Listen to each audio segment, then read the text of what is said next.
ये घटना लॉकडाउन के समय की है, जब लॉकडाउन लगभग उठ चुका था, पर लोगों ने अभी भी काम पे जाना शुरू नहीं किया था। न ऑफिसेज शुरू हुए थे, न दुकानें खुली थी। हालांकि लोग एक दूसरे से मिल सकते थे। एक शाम को रमेश अपने छत पे टहल रहा था। उसे साथ में लगी हुई छत से खड़खड़ाने की आवाज़ आई। आवाज़ आने के बाद उसने ये सोचा कि ये शायद चूहा होगा और उसने उस बात को नज़रअंदाज कर दिया। थोड़ी देर बाद रमेश को फिर से आवाज़ आने लगी। रमेश ने साथ वाली छत पे जाके देखा तो जो डिश टीवी उसकी छत पे लगी थी वो उसके सामने खड़खड़ कर रही थी, ज़ोर ज़ोर से हिल रही थी। रमेश पास में गया और रमेश ने डिश को पकड़ लिया और डिश हिलना बंद हो गई।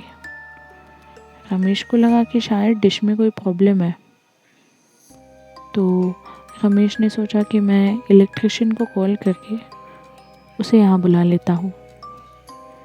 रमेश जैसे ही फ़ोन निकालने लगा, उसने देखा कि वो डिश हवा में उड़ के नीचे गिर गई अचानक। ये काफ़ी भयानक था रमेश के लिए। ये देखने के बाद रमेश काफ़ी डर गया। उसने इलेक्ट्रिशियन को कॉल किया और डिश वाले को भी कॉल किया। आधे घंटे में दोनों भी वहाँ पहुँचे। पहले तो उन दोनों को विश्वास नहीं हो रहा था, पर जब उनके साथ भी उनके सामने वो डिश उड़कर हवा में गिरी तो उन्हें पता चला कि इस डिश में पक्का कुछ तो गड़बड़ है।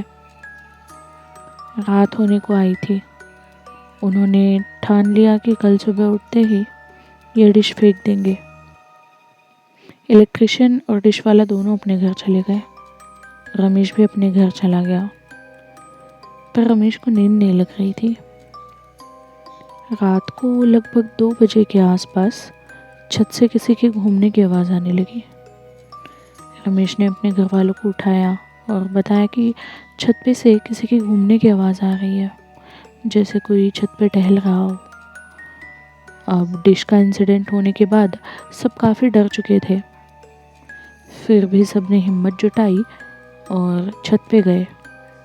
छत पे जाने के बाद देखा तो छत पे कोई टहल तो नहीं रहा था, पर रमेश को पैरों के बड़े बड़े निशान दिखे, जो एक नॉर्मल इंसान के पैरों से बहुत ज़्यादा बड़े थे।